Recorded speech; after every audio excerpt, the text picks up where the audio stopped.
Graça e paz, amados irmãos, amigos. Mais uma vez estamos aqui para meditar na palavra do Senhor. E no final do ano, 2020 foi um ano bastante difícil, bastante angústia, bastante luta, mas apesar de sermos ainda o dia 30, chegamos ao final dele. Gostaria de compartilhar a palavra do Senhor contigo e gostaria que você me ajudasse, a pensar nos dias que virão, naquilo tudo que aconteceu, e através da palavra de Deus nós tenhamos assim uma resposta de Deus para continuarmos a nossa caminhada. Interessante, né? Estamos todos animados, final de ano, um ano novo, nós estamos esperando um ano diferente, um ano novo, mas a pergunta que eu quero fazer, quero meditar com vocês, é o ano que tem que ser novo? É o ano que tem que ser diferente? Ou são nossas ações e atitudes que precisam ser mudadas? Nos ajude no canal, dá aí o seu like, compartilhe com quem você acha que precisa ouvir essa meditação. E bora lá para a palavra de Deus. E a nossa meditação hoje vai estar lá no livro de Neemias, no capítulo 9, verso 32.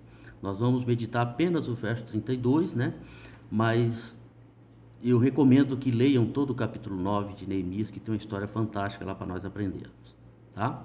Neemias 9:32 diz: Agora, portanto, nosso Deus, ó Deus grande, poderoso e temível, fiel à tua aliança e misericordioso, não fiques indiferentes a toda a aflição que veio sobre nós, sobre os nossos reis e os nossos líderes, sobre os nossos sacerdotes e profetas, sobre os nossos antepassados e sobre todo o teu povo, desde os dias dos reis da Síria até hoje.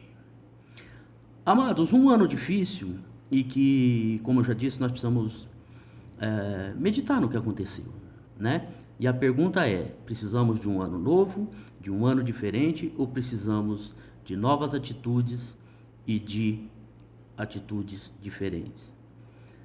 Esse texto, tirado do contexto da história de Israel, lá no capítulo 9 de Neemias, o que acontece? Israel estava passando por momentos de dificuldades, por momentos de luta, por vergonha, estava escravizado, e os seus líderes para pensar o que estava acontecendo com o povo. E então eles buscam,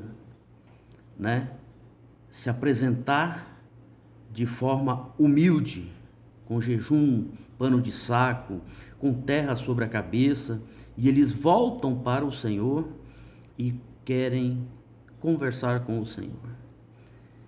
E ele diz: Senhor, nós temos pecado contra ti, nós desobedecemos ao Senhor. E, portanto, o que está acontecendo sobre as nossas vidas são opróbrios. Nós que tínhamos ganho uma terra que mana leite e mel, uma terra produtiva, uma terra onde nós não precisávamos trabalhar tanto, porque aquilo que plantávamos produzia e dava para nós comermos, engordar, dava para ficar em casa, dava para ficar dançando, cantando, tendo uma vida plena, porém nós achamos que isso tudo era nossos esforços. Nós já não mais damos valor àquilo que o Senhor nos ensinou quando então éramos para chegar a essa terra e possuir. O Senhor então permitiu que os estranhos, inimigos do Senhor, então tomassem conta dessa terra e nos escravizassem. Hoje nós não temos paz, nós não temos mais alegria. Nós fizemos ídolos para poder chamar de Deus. Nós estamos dobrando o nosso joelho diante de coisas que não têm vida. E então nós fomos buscar ler o teu livro, o livro da lei do Senhor, e ali nós reconhecemos as nossas falhas. Ali conta de um Deus que criou todas as coisas. Nada do que existe veio a existir se não fosse pela palavra do Senhor. E então o Senhor criou todas as coisas. O Senhor então faz com que isso prospere dia após dia. E então essa terra se permanece, O Senhor fez os céus também. E assim como o Senhor povoou toda a terra, o Senhor povoou os céus. O Senhor povoou os mares e os rios. E o Senhor preserva a vida de todos. O ser humano que o Senhor criou é o Senhor que mantém a cada um de nós vivos. Então Israel se volta para o Senhor e fala para o Senhor daquilo tudo que eles sabiam, daquilo que os antepassados contavam, daquilo que eles viveram, de como era a promessa de Deus antes de atravessar o Rio Jordão, como aconteceu depois, e eles dizem: nós abandonamos o Senhor. E no texto que nós lemos, ele diz assim que a aflição veio sobre nós, sobre os nossos reis, sobre os nossos líderes, sobre os nossos sacerdotes e profetas, sobre os nossos antepassados, sobre todo o teu povo, desde o dia dos reis da Síria até o dia de hoje. Ou seja, era um tempo de sofrimento, tempo de angústia, tempo onde eles não tinham mais refrigério. E aqui eu gostaria de chamar a você, meu irmão, meu amigo, para pensar no que foi 2020. Olha o que nós temos passado. Não é só pandemia. Olha o que aconteceu com a natureza, com a agricultura. Olha o que está acontecendo nos países onde estão elegendo pessoas que depois que estão no poder falam coisas absurdas, tomam atitudes absurdas. E nós ficamos olhando, são um povo que tem mais prazer pela guerra, pela discussão, pela briga do que pela paz. Aquilo que produzia, continua produzindo muito, mas já não está matando a fome. O desemprego, as famílias. Há um desajuste, onde numa experiência que eu tive há pouco tempo, uma menina disse para mim, quando eu disse que eu e minha esposa tínhamos 32 anos de casado, ela assustou, ela falou: eu nunca ouvi falar sobre isso. O máximo que eu conheço é 2, 3 anos. Nossa, que estranho, olha a palavra dela. E a palavra de Deus diz assim, que o casamento é um e é para toda a vida. É fácil? Não é? Mas é ali que se prova aquele que realmente quer uma vida abençoada, uma vida de paz, de plantar e colher. Nós temos tido muita angústia, muito sofrimento, separação de casais, separação por motivo da pandemia. Nós temos aí coisas que têm nos angustiado e a nossa mente já não tem mais motivo de sorrir. Mas, meus queridos amigos e irmãos, eu gostaria de retomar do princípio da história desse capítulo 9 de Neemias. O povo, a liderança, todos, E eu e você, nós somos liderança. Na nossa casa, na nossa vida, no nosso trabalho. Às vezes nós fomos eleitos, Nós não somos pastores ou padres ou alguém que tenha um nome assim, que para a sociedade, é respeitoso. Mas como chefe de família, como ser humano, eu e você, Deus criou todos nós. O fôlego da vida, assim como Israel observou. Deus criou todas as coisas. E só existe um Deus. Ele criou todas as coisas, Ele colocou vida em todos os ambientes. É Ele que mantém a vida, Ele é o dono da vida. Quantas vidas nós perdemos esse ano? Meu querido, eu e você estamos tendo a oportunidade de meditar um pouco, de refletir naquilo que foi, que já não existe mais, pensar naquilo que nós pensamos para o amanhã, que ainda não existe também, mas nós precisamos fazer isso no dia que chama hoje. E lembrando do texto de Neemias, ele diz assim, desde os tempos dos reis da Síria, até o dia que se chama hoje, nós estamos escravizados, nós temos sofrido, nós não temos provado daquilo que o Senhor prometeu, e a culpa não é do Senhor, a culpa não é de Deus, a culpa é nossa.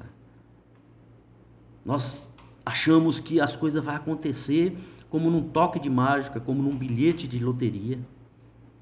Uma hora nós acertamos o número e ficamos milionários, ficamos ricos e resolvemos a vida. Não é assim. Esse ano provou que não adianta ter dinheiro, que não adianta ter status, ter um nome grandioso, porque se a morte vier e nos alcançar, não importa quem você seja. Talvez a lápide vai ser um pouco mais bonita, mas vai para o cemitério do mesmo jeito. Então, meus amados, nesse restante de tempo que nos falta, um convite que eu vejo nesse texto. Ele diz, o povo diz: Senhor, uma coisa é certa, a tua aliança é fiel, a aliança do Senhor é fiel, e o Senhor é misericordioso. Uma aliança, algo que não tem emenda, algo puro.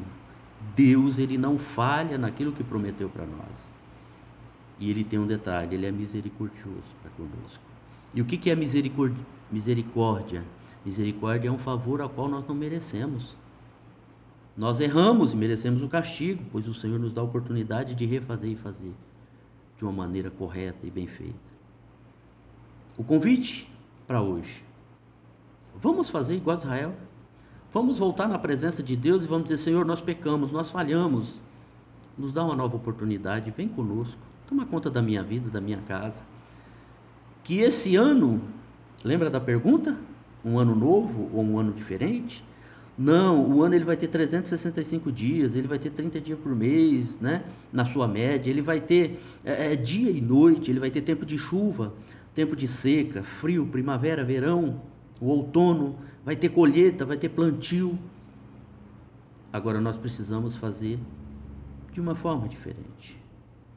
Trazer Deus para tudo isso. Porque Ele prometeu que nós vamos colher, que nós vamos plantar e colher, que nós vamos beber água, que nós vamos beber do melhor, nós vamos comer o melhor, que nós vamos descansar, que nós vamos ter paz. Ele prometeu. E se Ele é fiel, e se Deus não falha, eu acredito que nós precisamos entender que a falha está em nós. Meu irmão, meu amigo, que Deus ricamente te abençoe. Que nesse tempo onde você parou um pouquinho para junto comigo meditar na palavra de Deus, que esse tempo, fecha seus olhos e busque em Deus, respira fundo, diz: Senhor, a tua palavra é verdadeira. A palavra do homem não causa diferença nenhuma, mas a de Deus faz. E Ele pode falar com você nesse momento.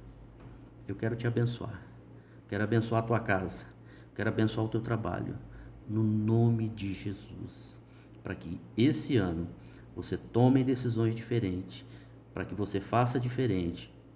E agora, não faça mais sozinho, mas faça com a ajuda do Senhor. Amados, que Deus abençoe e que nós tenhamos um excelente ano. Amém?